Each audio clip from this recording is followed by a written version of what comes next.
எந்த அமைச்சர் துறையில இல்ல. சரி, ஈடி வரட்டும், ரைடு வரட்டும், எதுவும் வரட்டும். ரைடு வர்றது தெரியுது இல்ல, சோதனைக்கு வர்றது தெரியுது. நடவடிக்கை ஏதாவது தெரியுதா தம்பி? சொல்லு. நடவடிக்கை ஐயா பொன்முடி வீட்டுல, ஐயா துரைமுருகன் வீட்டுல, எல்லார் வீட்லயும் நடந்ததுல ஈடி. அப்புறம் எங்க வரா ஓடி? என்ன டாடி மோடியை பார்த்தோன்னு முடிஞ்சிருது. ஒரு தடவை ஈடி வரும்போது 3 தடவை நிதி ஆயோக் கூட்டத்துக்கு போக மாட்டேன்னு நெஞ்ச நிமித்தி நின்ன ஐயா ஸ்டாலின் ஒரு தடவை ஈடி ரைடு வந்தவொடனே நேரம் ஓடி போய் பார்த்தாரு. எப்படி நீங்க வர்ற தெரியுது, சோதனைக்கு வர்ற தெரியுது.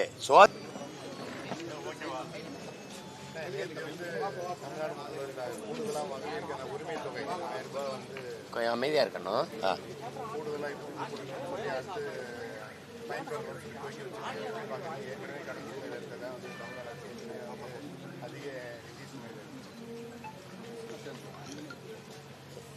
எல்லாமே தெரிஞ்சுக்கிட்டு எனக்கிட்ட ஒரு கேள்வியை கேட்குறீங்க. உங்களுக்கு தெரியுது கடன் சுமையில இருக்கு. நம்ம 10 லட்சம் கோடியை தொடுது. 1 கோடி பேருக்கு இதுவரை கொடுத்துக்கிட்டு இருந்தோங்கிறாங்க. கூட 36 லட்சம் பேருக்கு கொடுக்குறோன்றாங்க.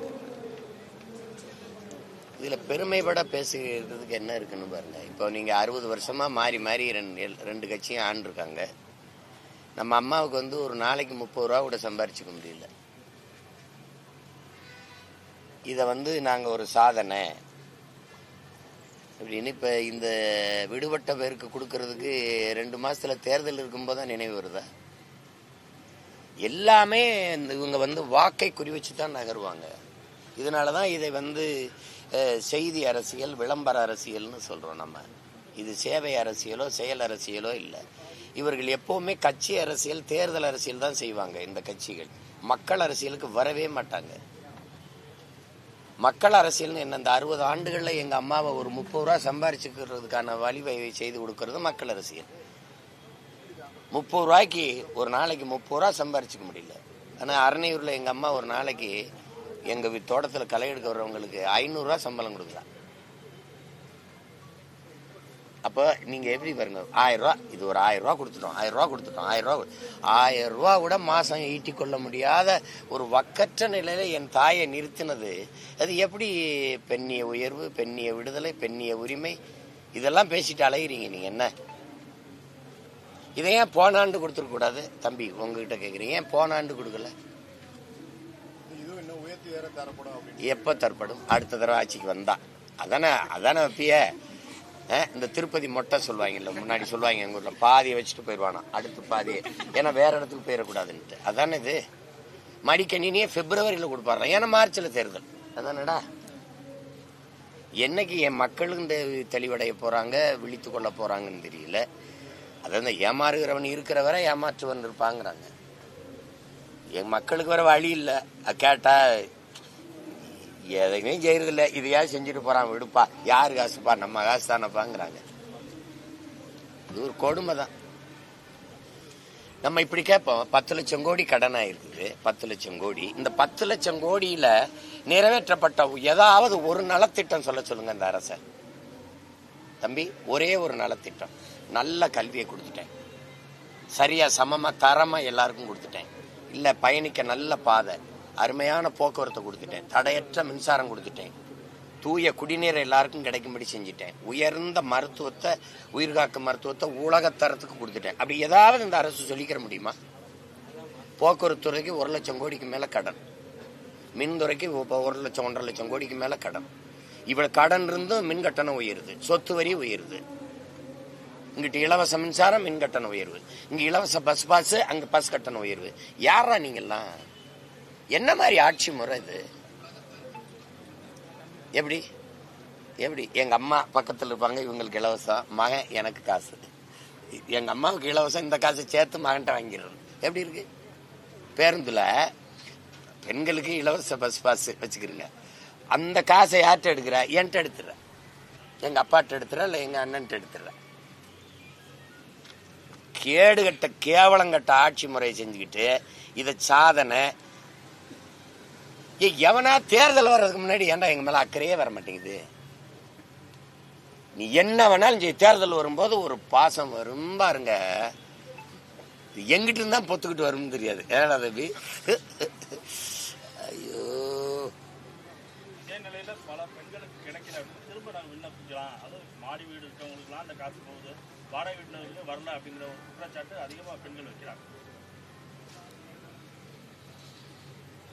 நான் அவமானப்படுறேன், நான் வெட்கப்படுறேன், வேதனைப்படுறேன். இப்படிப்பட்ட இனத்துல பெருமைக்குரிய என் இனத்துல என் தாய்களெல்லாம் இப்படி நிறுத்திடுச்சே இந்த திராவிட கட்சிகள் ஆட்சிகள்னு நான் வெட்கப்படுறேன், நான் வேதனைப்படுறேன். என்ன செய்யறது சொல்லுங்க? எங்க அம்மா 1000 ரூபாய்க்கு கையேந்திரத எந்த தன்மானமிக்க தமிழ் மகன் ஏற்பான் சொல்லுங்க? எந்த தாய்? என் தாய் 1000 ரூபாய்க்கு வரிசையில் நிக்கிறா. அதுலயும் ஒரு அம்மாலாம் காலையில சாயந்தரம் வரைக்கும் காத்திருக்கிற அமைச்சர் 1000 ரூபாய்க்கு கொடுத்துட்டு. இதுல ஒரு கொடுமையான இது. இந்த நிலையை மாத்துறதுதான் மான தமிழ் பிள்ளைகளினுடைய முதன்மையான கடமையா இருக்கணும். அது ரொம்ப ரொம்ப கொடுமையானதுதான் இது. என்ன செய்யறது சொல்லுங்க? அதுக்காக நான் வருந்துறேன், அவ்வளவுதான் செய்ய முடியும். வேற ஏதாவது கேள்வி இருக்கா? உங்களுக்கு அதிமுக தரப்புல அவங்க சொல்றாங்க 5000 ரூபாய் தமிழக கொடுக்கணும் அப்படின்னு EPS பேசுறாரு. இந்த வேடிக்கை இது ஒரு பட்டிமன்றம். இது இவங்க ஆட்சியில் இருக்கும்போது ஐயா ஸ்டாலின் 2800 கொடுத்த கணக்கு வேற சரியா சொல்லுவாப்புல. என்னடா 5000 கொடுங்கன்னு அவர் சொல்றதும், இவங்க ஆட்சிக்கு வரும்போது 5000 கொடுங்கன்னு இவங்க சொல்றதும், எங்க இருந்து உங்க பரம்பரை சொத்தை தெரியல தம்பி? ஏன்னா நீங்க சேர சோழ பாண்டிய பரம்பரை, நீங்க உங்க சொத்தை வித்துட்டு வர போறீங்க.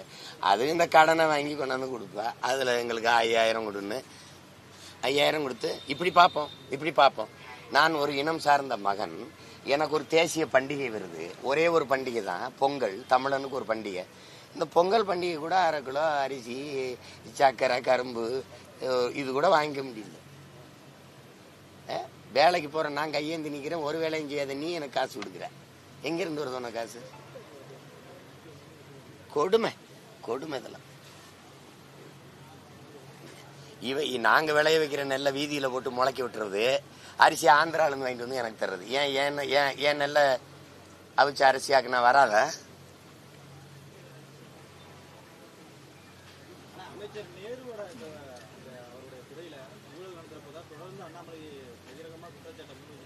இல்ல, ஐயாவுடைய துறையில நான் ஏற்கிறேன். ஐயாவோட துறையில மட்டும்தான் ஊழல்னு சொல்றத நான் எதிர்க்கிறேன். எந்த அமைச்சர் துறையில இல்ல. சரி, ஈடி வரட்டும், ரைடு வரட்டும், எது வரட்டும். ரைடு வர்றது தெரியுது இல்ல, சோதனைக்கு வர்றது தெரியுது. நடவடிக்கை ஏதாவது தெரியுதா தம்பி? சொல்லு. நடவடிக்கை ஐயா பொன்முடி வீட்டுல, ஐயா துரைமுருகன் வீட்டுல, எல்லார் வீட்லயும் நடந்ததுல ஈடி. அப்புறம் எங்க வரா ஓடி? என்ன டாடி மோடியை பார்த்தோன்னு முடிஞ்சிருது. ஒரு தடவை ஈடி வரும்போது 3 தடவை நிதி ஆயோக் கூட்டத்துக்கு போக மாட்டேன்னு நெஞ்ச நிமித்தி நின்ன ஐயா ஸ்டாலின், ஒரு தடவை ஈடி ரைடு வந்தவன நேரா ஓடி போய் பார்த்தாரு. எப்படி நீங்க வர்ற தெரியுது, சோதனைக்கு வர்ற தெரியுது, சோதிச்சு என்ன தகவல் அது வெளியில வரல, நடவடிக்கை தெரியலையே.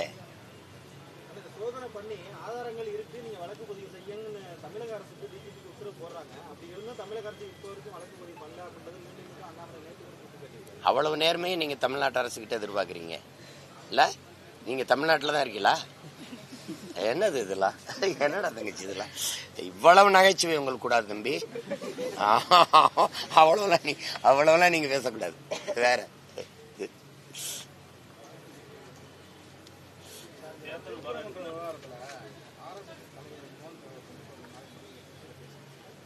திருச்சியில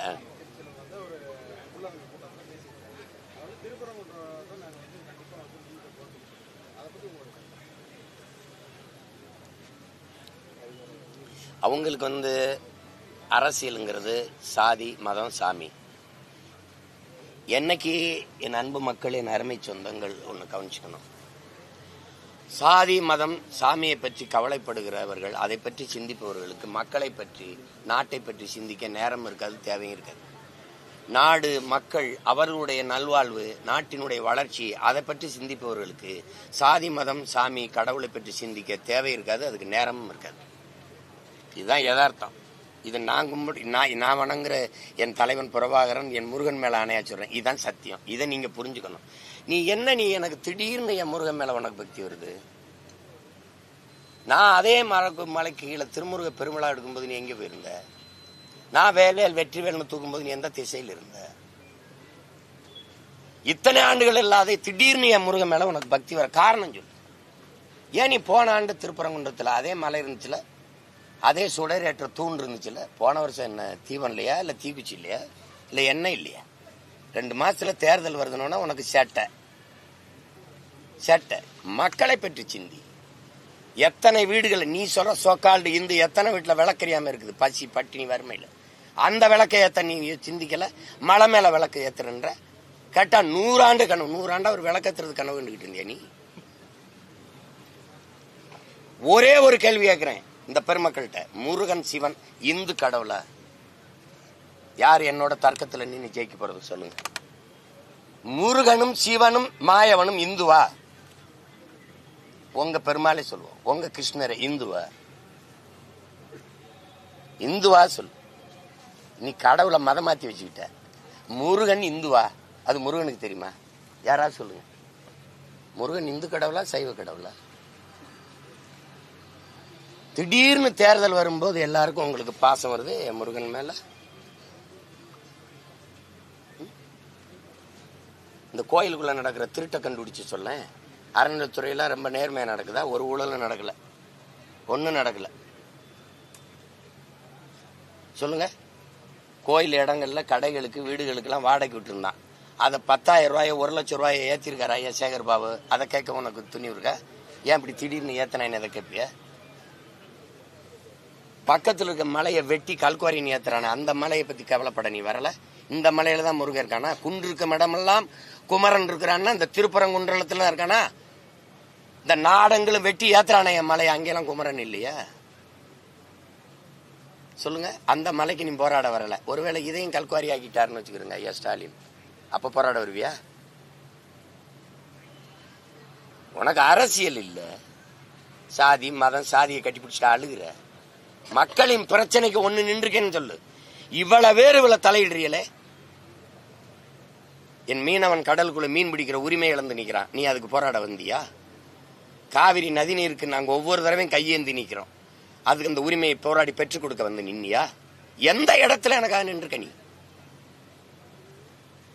திடீர்னு முருகன் வந்துட்ட. அயோத்தியில ராமரை வச்சு அரசியல் செஞ்சு பார்த்த, அது எடுபடல. ஏன்னா கோயில கட்டினவன பிரச்சனை முற்று பெற்றுச்சு, அதான சத்தியம். இப்ப யாரும் அமர் ஜெய் ஸ்ரீராம் பேசுறது இல்ல, ஏன் சொல்றது இல்ல? ஏன்னா எந்த அயோத்தியில ராமர் பிரச்சனை இந்த கோயிலை வச்சுக்கிட்டு நீ அரசியல் பண்ணிட்டு இருந்தீங்களோ அதே இடத்துல அகிலேஷ் யாதவ் ஒரு தாழ்த்தப்பட்ட மகனை நிறுத்தி பொது தொகுதியில உங்களை தோக்கடிச்சிட்டான். செத்து போச்சு உங்க அரசியல். அதுக்கப்புறம் பூரி ஜெகநாத்துக்கு போனீங்க, ஒரிசாவுக்கு ஐயப்பனை போய் எடுத்தீங்க, அது அங்க வேலை நடக்கல. இப்ப என் முருகனை தொட்டுக்கிட்டு இருக்கீங்க. நீ என்ன குடிக்க அண்ணா கபடி எடு, தலைகளன்னு தண்ணி குடி, முருகான்னு கத்து, என் பாட்டை முகம் வரும். அதுக்கப்புறம் பேரன் என் முகம் தான் வரும். ஏன்னா முருகன் எனக்கு இறைவன் இல்லை, என் மூதாதை, என் ரத்தம், என் சொந்தம், என் இன கடவுள், அவன் இன இறைவன். திடீர்னு நீ முருகன் மேல பாசம் எங்களுக்கு சொல்லி கொடுக்குறியா? முருகனை என்ன செஞ்சிருக்கணும்? இரு சமூகத்தார், நீங்க சிக்கந்தர் தர்காவா, நீங்க அங்க கொண்டாடுங்க, இதையும் கொண்டாடுங்க. என் மக்கள் எல்லோரும் சமமா தான். ஏன் எங்க இந்து கடவுள்கள் பேரணி போகும்போது எங்க இஸ்லாமிய மக்கள் வாழ்த்தி வரவேற்றதெல்லாம் நீங்க பாக்குறது இல்லையா? இஸ்லாமிய எங்க அரேபியால இருந்து இங்க இறங்கி வந்தானா? இல்ல என் சொந்தக்காரன் தானே வேறி இருக்கான், மாறி இருக்கான். சொல்லுங்க. போன ஆண்டு இந்துவா இருந்த என் தம்பி யுவன் சங்கர் இப்ப இஸ்லாத்தை ஏற்றிருக்கான்.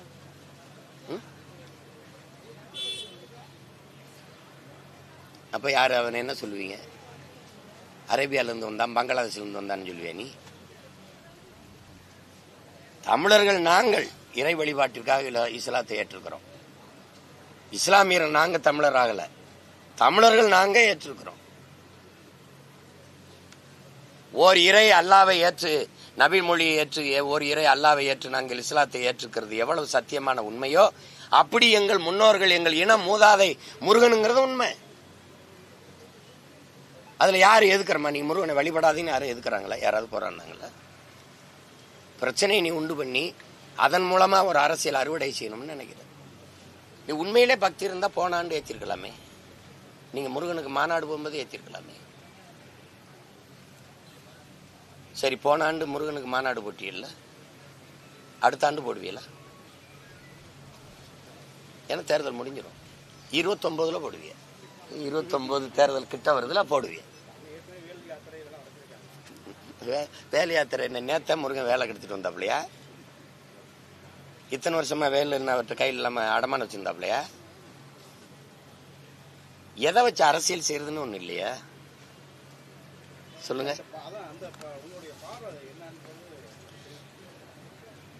நான் அதை வெறுக்கிறேன். அந்த இடத்துக்கு நான் வரல. வழிபடுற தெய்வமா தான் இருக்கணும். அதை வச்சுக்கிட்டு அது அரசியலுக்கு ஒரு பிரச்சனையாக்க கூடாது. அதை நான் தவறுன்னு தான் சொல்றேன். அது ஐயா வந்தா அப்படி சொல்லியிருக்க கூடாது. அதை என்ன சொல்லியிருக்கணும்னா, இரு சமயத்தாரில் இருக்கிற பெருந்தலைவர்களை அழைச்சு அரசுக்கு என்ன பரிந்துரை வச்சிருக்கணும்னா, அழைச்சு பேசி இந்த பீஸ் கமிட்டிங்பாங்களா அது மாதிரி ஒரு சமாதான நல்லிணக்க குழுவை வச்சு பேசி இருமத வழிபாடுகளையும் அங்க நடக்கிற மாதிரி நீங்க ஏற்பாடு செய்யுங்க. அது அரசுக்கு பரிந்துரைக்கிறேன்னா அது போற்றத்தக்கது. அதை விட்டு தமிழ்நாடு காவல்துறை ஒத்துழைக்கிறான்னு சிஎஸ்எஃப் நீ மத்திய என்ன சொல்றது சர்வீஸ் ஃபோர்ஸை தூக்கி நீ அதை வச்சுக்கிட்டு ஏத்து அப்படின்னா நாளைக்கு அங்க ஒரு கலவரம் வந்துருச்சு, அங்க ஒரு பிரச்சனை வந்துருச்சு, வீல பிரச்சனை வந்துருச்சு, அரசு பொறுப்பு இருக்குமா? சட்டம் ஒழுங்கு பிரச்சனைக்கு நீதிமன்றம் ஏன் இருக்குமா? காவல்துறை நடவடிக்கை தவறுனாலதான் இவ்வளவு பிரச்சனையே வருது. முத வழக்கமா அங்க கந்திரி ஆக்குறதுக்கு கிடாய் வெட்ட போறாங்கல்ல, அவரை தடுத்து பிரச்சனையாக்குனதே தமிழ்நாட்டு ஐயா ஸ்டாலினுடைய காவல்துறை தான். இல்லைன்னா இந்த பிரச்சனையே வந்திருக்காது. அதை பிரச்சனை ஆக்குனதே இவருடைய காவல்துறை தான். எத்தனை வருஷம் நடந்துகிட்டு இருக்கு, ஏன் இப்ப பிரச்சனை ஆகுது? ஆக்குறீங்க. உங்களுக்கு பிரச்சனை. இந்த பிரச்சனைனால என்ன? இஸ்லாமியெல்லாம் எனக்கு பாதுகாப்பு திமுக தான் வருவான், இந்துலாம் எனக்கு பாதுகாப்பு பிஜேபி தான் போவான். 2 பேருக்கு அறுவடை. இது அரசியல். இந்த அரசியலை நீங்க வரவேற்கிறீங்களா? இது நல்ல அரசியல் தானா? சொல்லுங்க. மதம் மனிதனுக்காக உருவானதா, இல்ல மதத்துக்காக மனிதனா, இல்ல மனிதனுக்காக மதமா? மனிதனுக்காக சட்டமா, சட்டத்துக்காக மனிதர்களா? உடம்புக்காக சட்டையா, சட்டைக்காக உடம்பா? நீங்க சொல்லுங்க. இங்க மதம் போட்டுறீங்க, எங்க மனிதன் போட்டுறீங்க? எங்க மனிதன் போட்டுறீங்க? நாங்க என்ன கேட்கிறோம், ஒரு குறிப்பிட்ட மதம் சார்ந்தவன் வாழுகிற நாடாக இதை மாத்தணும்னு நினைக்கிறீங்க. இல்ல, நாங்கள் மனிதர்கள் வாழுகிற நாடாக இது இருக்கணும்னு விரும்புறோம். இதுதான் எங்களுடைய விருப்பம். நீங்க அதை நோக்கி நகரவே இல்லையே. ஒரு மதம் சார்ந்தவனை எதிர்ப்பது, அவன் வழிபாட்டை எதிர்ப்பது, மறுப்பதே ஒரு அரசியல் கட்சிக்கு கோட்பாடா இருந்தா அதை எப்படி நீங்க வரவேற்பீங்க? இந்த பிரச்சனையை நாட்டில் இவ்வளவு பிரச்சனை இருக்கும்போது இதை வச்சு மூடி மறைச்சுக்கிட்டே இருக்கீங்க. இதை இவ்வளவு நேரம் என்னை பேச வைக்கிறீங்க அப்படின்னா இது எவ்வளவு ஆபத்தானதுன்னு பாருங்க. கோடி பிரச்சனை இருக்கு. இந்த விதை தடுப்பு சட்டத்தை கொண்டு வர நீ 2003 சின்சாண்டா நிறுவனத்துக்கு நீங்க எடுத்து 22,972 பாரம்பரிய நெல் வகைகளை நெல் ஆராய்ச்சி சங்கத்தினுடைய தலைவர் ராத்தேலால் ரிச்சரியா சேமிச்சு வச்சாரு. ஒரே நாள்ல எடுத்து மன்மோகன் சிங் அமெரிக்காவினையும் சின்சாண்டா நிறுவனத்துக்கு கொடுத்துட்டீங்க. இப்ப நீங்க உங்க வீட்டுல தக்காளி விதை வச்சிருந்தீங்கன்னா எனக்கு தர முடியாது. நான் கத்தரி விதை வச்சிருந்தா எனக்கு தர முடியாது. தடை சட்டம். விதைய வித்த ஒரு நாடு உருப்படுமா? சொல்லுங்க. நீ அதை பத்தி பேச மாட்டேங்கிற.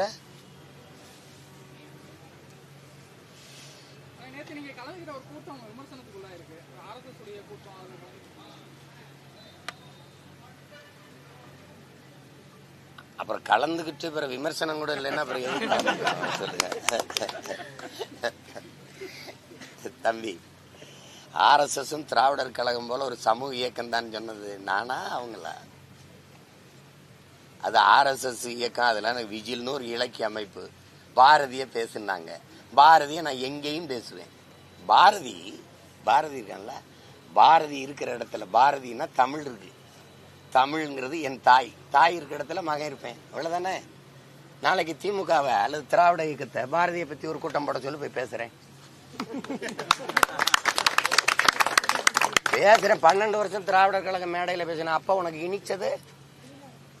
இனிச்சத ராஜ்நாத் சிங் உங்க அப்பாவோட காசு வெளியிட வரும்போது பாரதிய ஜனதா 5 ஆண்டுகால ஆட்சியை, நிலையான ஆட்சியை கொடுத்து இந்தியா முழுமைக்கும் தன்னுடைய கிளையை பரப்புவதற்கு உதவியா இருந்தவர் ஐயா கருணாநிதினு ராஜ்நாத் சிங் பேசினதற்கு OMC மைதானத்துல போட்டு காட்டவா?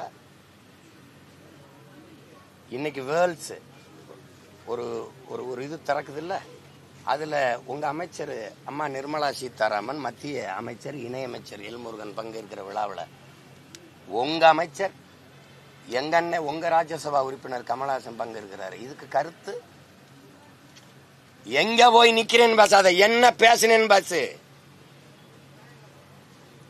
என் தாய் சாக கிடந்தா, என் தாய் அறிவார்ந்த தம்பிதங்கள் புரிஞ்சுக்கணும். என் தாய் சாக கிடந்தா, யார்? தமிழ் தாய். ரத்தம் கொடுத்தாதான் காப்பாற்ற முடியும். அப்ப ஒத்தை மகன் வந்து மொத்த ரத்தத்தையும் கொடுத்து என் தமிழ் தாயை காப்பாற்றி ஒரு மகன் உண்டென்றால் அது இந்த மண்ணுல பாரதி. போய் படி. அதுல உய்வகை காட்டும் உயிர் தமிழுக்கு சொல்றான். உயிர் தமிழுக்கு புதுநெறி காட்டிய புலவன் பாரதின்னு என் தாத்தன் பாரதிதாசன் பாடுறான். சும்மா கிடையாது. பாரதிய பாடாது என்னோண்டா தமிழ் இருக்க முடியும்? எதுக்குடா தமிழ் இருக்கணும் உயிரோட? நீ போட ஒரு மேடைய, நீ போட போட்டு பேசு. சரி வேணாம் பாரதி வேணாம் பாப்பான் விடு. என் தாத்தன் பாரதிதாசனை பேசு பாப்போம். சரி வேணாம் அவனு வேணாம். இன்னொரு தாத்தன் இருக்கான் பாவலர் ஏறு பெருஞ்சி தரன பேசு. உனக்கு கருணாநிதியை விட்டா வேற புலவனே கிடையாது. நீ எதுக்கு என்ன பேசுற? ஒரு மணி நேரம் பேசிருக்கல, என்ன பேசணும்னு எடுத்து பேசுற. சரியான ஆண்மகன். என்ன பேசணும்னு எதிர்த்து பேசுற, கருத்தை எழுதுற. பார்லிமெண்ட்ல பாரதியார் பெயர்கள் வடநாடுகள்ல இல்ல, தமிழ் விடுதலை போராட்ட வீரர்கள் பெயர்லாம் இல்ல அப்படின்னு சிவா பேசுறீங்க. எங்க அண்ணன் இப்பதான் பாராளுமன்றத்துக்கு போயிருக்காப்ல. அதெல்லாம் நாங்க பேசி வழி இல்லாம அந்த தாக்கத்தை தவிர்க்க நீங்க பேசுறீங்க. எத்தனை காலமா நாங்க பேசணும்? சரி நீங்க மட்டும் இங்க என்ன வச்சிருக்கீங்க? நான் கேட்கிறேன், நீங்க இதுக்கு பதில் சொல்லுங்க.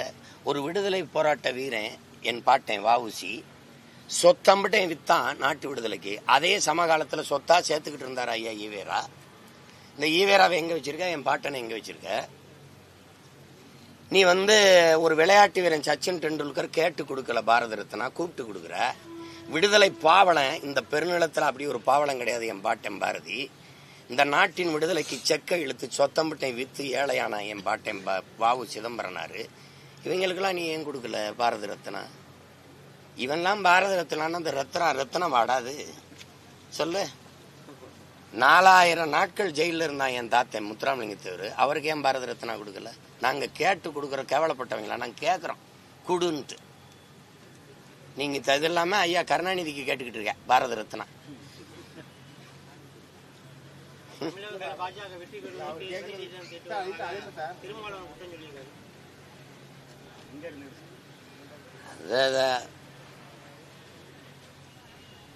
பாரதிய ஜனதாவுக்கு சதித்திட்டம் தீட்டி கொடுக்கறதே திமுக தான். இந்த பிரச்சனை இருந்திருக்காது. இப்ப நான் முதலமைச்சர் சீஃப் மினிஸ்டர் ஆஃப் தமிழ்நாடு, இந்த பிரச்சனையே வந்திருக்காது. பேசியிருக்க போறது இல்ல. புரியுதா? நீங்க பிரச்சனையை உருவாக்குனது யாரு? பிரச்சனை ஆனவொன்னா அந்த மாவட்ட ஆட்சியர் மேல பழிய போட்டு போயிட்டிய. அது ஒரு பெண் பாவம். அது கள்ளச்சாராயம் காய்ச்சி விற்பான், அது சாவான். கடைசியா மாவட்ட ஆட்சியர் மாவட்ட காவல்துறை அதிகாரியை மாத்தி விடுவீங்க. ஏன்னா அவனே ஊழல் போட்ட மாதிரி. அப்படிதானே நீங்க பேசுறீங்க? விரும்புது பாரதிய ஜனதா இந்த பிரச்சனையை எடுக்கும்போது திமுக உறுதியாகுது. எப்படி? கிறிஸ்தவர் இஸ்லாமியர் 15 விழுக்காடு வாக்கு தனக்குன்னு உறுதி பண்ணுது. அந்த அடித்தளத்துக்கு அலையுது.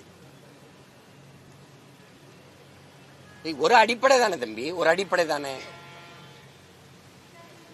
இவரு கிறிஸ்தவர் எனக்கு பாதுகாப்பு திமுகன்னு நினைக்கிறப்பல, இவரு இஸ்லாம் எனக்கு பாதுகாப்பு திமுகன்னு நினைக்கிறப்பல, இவர் இந்து எனக்கு பாதுகாப்பு பிஜேபின்னு நினைக்கிறப்பல.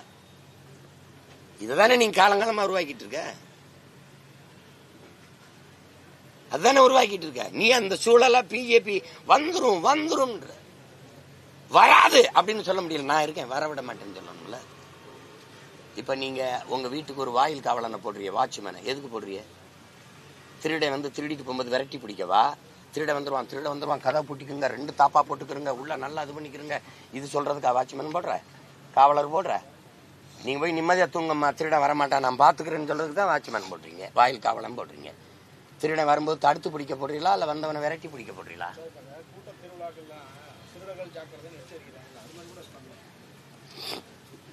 அப்படின்னா அவங்க தான் நெஞ்சில மாட்டிக்கணும் திராவிடர். நாங்க திருடர்கள் ஜாக்கிரதை. என்னடா பிவர் ஆஃப் டாக்ஸ், நாய்கள் ஜாக்கிரதைன்னு வீட்டு வாசல போடுற மாதிரி திமுக காரங்க தான் நெஞ்சில மாட்டிக்கணும். திருடர்கள் ஜாக்கிரதை பார்த்து எப்படி சார், எப்படி நாங்க திருட வரோம் செம்படுத்து உள்ளவங்கன்னு அவங்க தான் சொல்லிட்டு வரணும். ஒரு வீர மகன் வந்து பிஜேபி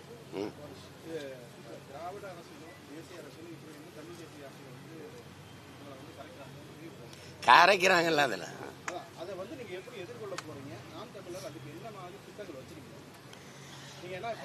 நீங்க நான் ஒண்ணு கேட்கிறேன் பாருங்க. இப்போ திருப்பரங்குன்றத்துல ஒரு பிரச்சனை அப்படின்னா என்கிட்ட கேட்க வேண்டியது இருக்கு. இப்போ விளைநிலங்களை பறிக்கிறான் சிப்காட் தொழிற்சாலைன்னா மக்கள் என்னை கூப்பிடுறாங்க. அங்க வீடை இடிக்கிறான்னா ஐயா சிமா வாப்பா அப்படின்னு கூப்பிடுறாங்க. அங்க எந்த பிரச்சனை இந்த மண்ணுக்குள்ள வருதோ அப்போலாம் இந்த தமிழ் தேசியம்னு நிக்கிற இந்த தமிழ் பிள்ளைகளை கூப்பிட வேண்டிய தேவை இருக்குன்னா, பிரச்சனை எங்களை வளர்க்குது, பிரச்சனை எங்களை நோக்கி என் மக்களை தேடுது. இந்த பிரச்சனையை பிரசவித்தவன், இந்த பிரச்சனையை மக்களுக்கு கையளித்தவன், நாள்தோறும் போராட்டம், ஆசிரியர்கள் போராட்டம், தொழிற்சங்கம், போக்குவரத்து தொழிலாளர் போராட்டம், மீனவர் போராட்டம், இந்த மருத்துவர்கள் போராட்டம், செவிலியர் போராட்டம், எல்லா போராட்டத்தையும் கையளித்தது இந்த கட்சி ஆட்சிகளா இருக்கு.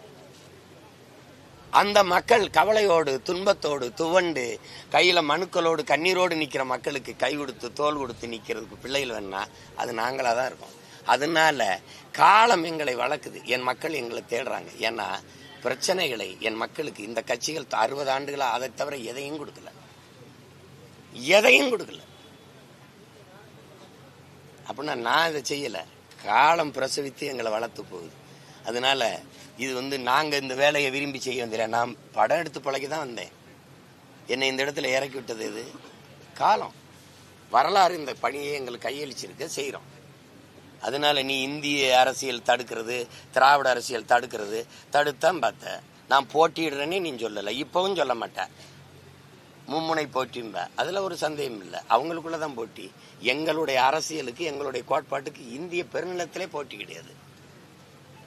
நீ சொல்ல மாட்ட, என்னை கணக்கிலே வைக்க மாட்ட, என்னை நிராகரிப்ப, புறந்தள்ளுவ. ஆனாலும் நாங்க வளர்ந்துகிட்டே வருவோம். அப்ப என்னாச்சு? நீ வாக்குக்கு காசு கொடுக்காம தேர்தலை சந்திப்பியா? நீதான் நல்லாட்சி கொடுத்த நாயகனாச்சே, நீதான் 60 வருஷம் ஆட்சியில் இருந்தவனாச்சே, நீதான் பெரிய கட்சியாச்சே, 10 கட்சி கூட்டணி வச்ச பரம்பரையாச்சே. ஏன் நீ ஓட்டு காசு கொடுக்காம என்னோட மோத? நாங்க சின்ன பசங்க தானே. தெய்வம் ஒரு வேட்பாளர், எங்க தங்கச்சி ஒரு வேட்பாளர், இருங்க வேட்பாளர். எளிய பிள்ளைகள் ஒன்னும் கிடையாது, ஒண்ணுமே கிடையாது. இப்ப எங்களோட நீ மோது காசு கொடுக்காம பாப்போம். நீ தொகுதியை விலை கொடுத்து வாங்குற, நீ மக்களுக்கு சேவை செஞ்சிருந்தனா, நன்மதிப்பை பெற்றிருந்தனா மக்கள் தாங்களாக உனக்கு வாக்கை தருவார்கள். நீ வாங்குற, நாங்க வாக்கை பெறுறோம். புரியுதா உங்களுக்கு? அதனால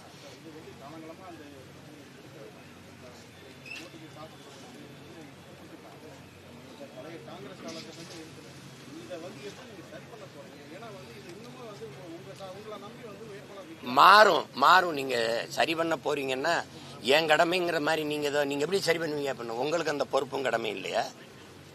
உங்களுக்கு இல்ல. அப்புறம் நீங்க அது எப்படின்னா, நீங்க அன்னைக்கு அண்ணல் அம்பேத்கர் காலம், இப்போ அவரே சொல்றாரு, மதிப்பு மிக்க நம் உரிமைகளை சில ரொட்டி துண்டுகளுக்காக விற்பது அவமானகரம்னு. அன்னைக்கே வித்துக்கிட்டு இருந்திருக்கான். அன்னைக்கே எங்க தாத்தா தெய்வ திருமகன் வந்து வாக்குக்கு காசு கொடுக்கறவன் பாவிடா, அந்த காசை வாங்கிட்டு ஓட்டு போடுறவன் தேச துரோகிடாங்கிறாரு. அவர் காலத்திலே இருந்திருக்கு. பேரறிஞர் அண்ணா என்ன சொல்றாங்க? தங்கத்தை யாராவது தவிட்டுக்கு விற்பானான்னு.